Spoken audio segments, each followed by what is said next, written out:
What's up guys, Cloudie here, checking in from the America server, where today we will be looking at Cleo after her balance patch, which just happened at the end of April. Before we get to it, I want to say a schönen Sheshe to Herr White team for his valuable inputs and doing it this way because I know he finds it creepy. Yeah, also, this bloody hot deal sign there, I wish you could just hide it or collapse it. It keeps drawing my eye and I'm really annoyed by it. Like, I don't want to see it. The constant movement is just getting me there. But okay, let's look at Cleo, what she does after the patch, how she is, and how she should be built. Basically, what the patch did was bake some of her Transcendence perks and UT effects into her baseline skills and gave her some new stuff, which makes her pretty good now, especially in AoE content. Vespa was saying that they want to strengthen her strength they want to strengthen her in AoE scenarios and also make her a bit better in single target battles, which more or less worked out. But let's look at what she does, how she works, and then we can see from there. Let's look at her skills first. Fire Needle, 2 mana skill, 5 seconds cooldown, attacks a random enemy 5 times, dealing a total of damage, inflicting stun on the target for 1 second each. So this was her previous perk that got baked into the skill. If the target is not a hero, deals additional magic damage per Ember stack. So the Ember stacks is like a dot that she inflicts on targets. Upon a crit hit, recovers own mana by 100. So this is quite nice. Recovering mana is always good, and yeah. But this is more like it's not really her main skill for PvE really. Let's just skip ahead, although the mana part is quite nice. Fireball, so this would be her single target skill, but it also allows her to stack Ember stacks really fast, which is quite nice. Also, getting hit by this is pretty hurtful in PvP, especially if you have a lot of frontliners. So attacks the target and nearby enemies, dealing magic damage and inflicting stun. So there's 2 skills now with stuns. If the target is not a hero, deals additional damage and more additional damage per Ember stack. So that's quite nice. Inflicts 12 stacks on the hit targets. So yeah, this is a pretty fast way to stack up your Ember stacks if you need to do so. And then Fire Rain, her main PvE AoE damage skills. As you can see, this is a pretty heavy mana cost skill with a long cooldown. Attacks all enemies 5 times, dealing a total of damage. This attack deals 150 increased crit damage. If the target is not a hero, deals additional magic damage per Ember stack. Now compared to the total damage of the skill, this Ember stack damage isn't terribly high. Like, you can see that it's like 2 million damage right now for the base skill and per Ember stack, so that's like what 500k ish damage, something in that ballpark. So yeah, it's compared to this, it's not terribly big, but it's something. It adds up to the damage and that's not too bad. And finally, her passive skill, upon attacking, inflicts a stack of Ember on the target. Enemies affected by Ember take continuous magic damage over 20 seconds. Ember can be stacked up to 12 times max. And upon hitting an enemy with a maximum number of stacks, recovers mana by 30. So this is the new part in this skill, where she now recovers mana with hitting targets that have Ember stacks on them. And if you look back on this skill, for instance, this attacks 5 times, so that should give her actually the mana 5 times, which is pretty nice. Her mana, if you have certain perks, is basically not moving. This makes her quite capable of spamming her S3, which can be quite devastating. Now let's look at her unique perks. Mine is still set to the old setup, which I had back in the days, but let's see what she can do. Standard wizard perks, of course. Then you can see skill damage is reduced by 50% when attacking more than 5 targets, but all enemies will take damage. So this seems like an AoE perk, because in PvP, well, not PvE AoE perk, because in PvP you never fight more than 5 targets. So deals less damage but that hits everyone. if you are fighting that many targets, you kind of want to spam your fire rain anyway. Maybe if you are autoing something where there are a lot of targets to be hit, then maybe this is good, especially because it also regenerates your mana. So there could be a case for it, but I don't think this is really needed anywhere. Fire Needle Dark changes the target to the enemy with the highest attack. This is alright. I think PvP, like, that's where you would use it. No questions asked. Alright, let's move on. Fireball Light. Upon hitting an enemy with 10 or more stacks of Ember, increases magic damage it takes by 40% for 10 seconds. This could be good in a single target fight, or if you use her like a buffer or something. Most of her AoE, especially manual builds, will not have room for taking this, to be honest.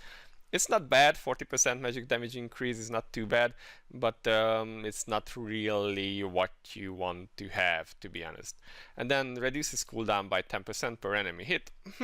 Yeah, I guess you could make a case for it in some scenarios, but again, not her main forte. And then we get to her S3 perks, which are really interesting. One is increases damage by 40%. So yeah, that's a pretty big increase in damage to her main DPS skill. The other one, on the other hand, is also interesting. Reduces mana cost by 2 for 10 seconds when attacking more than 5 enemies. 10-second cooldown is applied.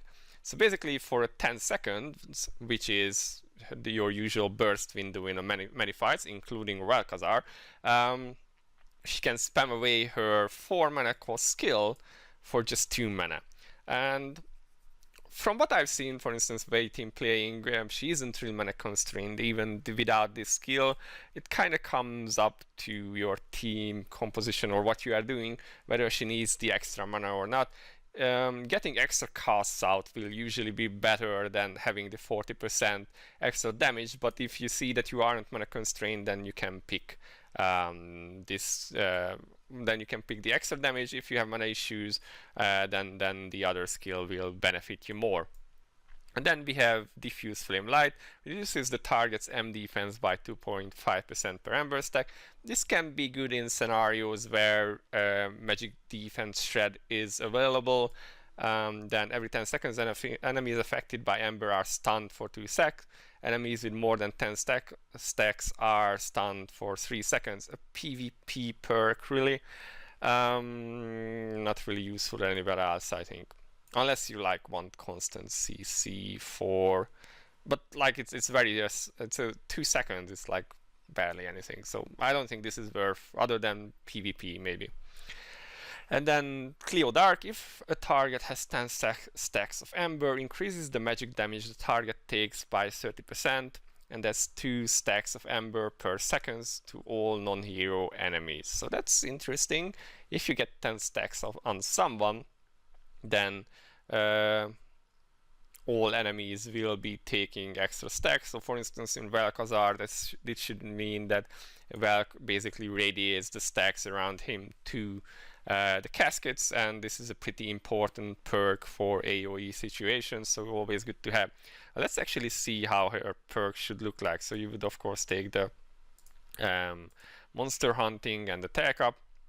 You probably want to have circuit burst, and destruction is good for her because crit chance is now a very important stat, and also death penetration is important, so you would take this as well. And then you are left in a base build. You will probably want Cleo Dark and one of these perks. I will just go with the decreased mana. Also, my Cleo was the first victim to the transfer ticket, so I'm not going to be playing her. But this is like your standard setup that you would probably use. And then for PvE purposes, the S3 perk again, depending on what you want to do. And then you can either choose Cleo Light for extra crit chance and attack, or you can go with Blessing of Mana for extra mana. It kind of depends again what you are running, what you are up against. For instance, in Escalon you might want the extra mana so she doesn't get locked so easily. This kind of depends on you and what your team composition is, but that's basically the gist of it. Now let's check her unique gears and stuff that she has. Her unique weapon got a slight buff to it, I believe. yeah, they added the attack speed to this. So this means that she can run with 0 attack speed, which is quite nice because all the attack speed buffers are kind of dropping off the meta now. Also, Fallen Frame may be better than Shea for her, but yeah, so attack speed built into characters is not a bad thing. Again, some characters actually like Esker had to start building for it. So this will give her a 500 attack speed at the 5 stars. Skill attacks deal additional magic damage equal to 7.5% of attack per stack of ember inflicted on the enemy. So with 12 embers, that's quite a nice amount of damage just coming from skill attacks. Yeah, so that's a good stuff. Pretty nice buff. The extra speed makes her a lot better with spamming away her skills. Now let's check her unique treasures. Of course, in AoE situations, her main unique treasure will be her S3. Increases the damage of S3, and upon a critical hit on an enemy with 5 or more stacks of ember, cooldown will be reduced by 5%. And upon killing an enemy with this skill, cooldown will be reduced by an additional 20%. So in any AoE situation where you want her to spam away with her S3, this is the unique treasure that you will need, both for the extra damage and the resets on the skill. This is pretty damn nice. It makes her like a monster of Armageddon, just bringing fiery rain to your enemies. Moving on, I think this is her UT2, yeah, the fireball. So reduces the mana cost and increases the damage, so that's quite interesting. 50%, so in a single target situation this should be pretty nice because it increases her fireball damage by quite a bit, and the reduced mana cost can be quite nice. I think it might actually be good in a PvP situation as well, because she can get off that fireball sooner, which, you know, stuns and does a lot of damage, plus it gives stacks to everyone it hits. So that's yeah, this one could be pretty interesting in PvP too. Let's see, I think this one was her S1, yeah. So each hit reduces the target's mana by 100. Upon every use, increases damage by 10%. This effect can be stacked up to a maximum 10 times. And if we check, this goes up to 250 mana per hit, and I think it was a 5-hit skill, so that's a lot, and increases the damage. I'm not quite sure where you would use this. Maybe PvP if you wanted to spam her S1. I don't really know in any PvE situation where you would take this over either the fireball or the fire rain skills. It might be that at the maximum stacks it overtakes the fireball, but then again, building Cleo for single target damage is kind of like weird anyway, so I don't think this is really good for anything other than to be a stat stick. I would probably focus on either of these when built. And then let's check the last one. Ember becomes irremovable and causes the target to take increased magic damage, and this goes up to 2.5%. So with 12 stacks, that's like a decent enough buff, and it cannot be removed. Again, not terribly useful. There aren't that many PvE enemies that will cleanse themselves, so I would say, again, just for a stat stick kind of scenario. Alright, so these are her unique treasures. Let's check her soul weapon, and since I do not have it, I will just have to rely on the screenshot sent by White Team. Let's just have a look at that. Also, thanks Faye for actually sharing it. So let's see what it does. This summons the soul of Primal Flame Flenos, dealing damage to 5 enemies. Dealing damage to enemies with this skill increases death penetration by 25 for 60 seconds. This effect stacks up to 20 times. So this is a classic AoE skill. It can deal damage to 5 enemies, and each time it deals damage you will get 25 death penetration, which means that after 4 casts of the soul weapon you will have a 20 stack of this, giving you a lot of death penetration, which is really helpful because she doesn't have any ignore defense mechanics, and where she is mostly used like Vel'Khazar, the defense cannot be reduced, so the penetration becomes very important for her. Let's see, Advancement Phase 1 will increase the damage of this skill itself, and then Advancement Phase 2 increases the damage by another 50% and attack by 2.5% per stack. So that's that's again a pretty big attack buff that comes with the death penetration, which makes her even better in those new phases. Plus, this can actually kill the fake cascades at the start, so that's quite nice. Again, Vel'Khazar, it seems like she was kind of made to counter fire with fire, because she is probably more or less tied with Esker now in terms of maximum damage output, but she is actually a lot easier to play than Esker, so that's kind of nice with her. Yeah, all in all, I believe she has received a pretty nice buff. Let's just go back to the game screen real quick. So yeah, pretty nice buff for her. And yeah, let's check gearing for her, because we haven't talked about that. So she receives a lot of attack speed, so from her unique weapon, so you will not need any of that. Penetration is kind of useful. She will get some from her soul weapon, but usually penetration can go higher than what you get from that, so it's not a bad idea to have at least one line or two for her. Crit. Now, crit chance is an interesting stat these days, because depending on the content that you are doing and the supports you are bringing, you may or may not need more crit chance than what you will have. For instance, you will usually have the priest buff for 15%. If you are running with Mediana, she brings like 40%, or was it 30 or 40? I forget right now, but whatever. So she brings a lot. But then again, you will not be able to bring Mediana to all contents, and Medi is kind of a veil character right now, where she really needs to have a lot of attack for it to be worth to bring her over other supports. If you can do that, and if you can fit her into your comp, then basically Cleo will need very little crit chance, especially because she also gets crit from this perk, and if you pick up her tier 5 light, then that will give her another bunch of crits, so you can look at like 30% crit just from her 2 perks, then 15% from her from the priest perk, that's like 45, and then if you bring a Mediana, then you are pretty much close to cap, so to the point where you may not need like any crit at all. For TM gears, of course, to do DPS you would want your Galgoria set, and stats wise you will probably roll with attack and penetration. For the lines themselves, I would say either stacking damage, because you will probably be doing longer fights with her. Escalon Vel'Khazar would be her main forte, or so the stacking damage over time is really good for her, or you could go with the one that gives damage above 95% health, which would also work really well for her. And then yeah, that's basically her gearing. All attack, go with some penetration, and just enough crit to get crit capped with your supports.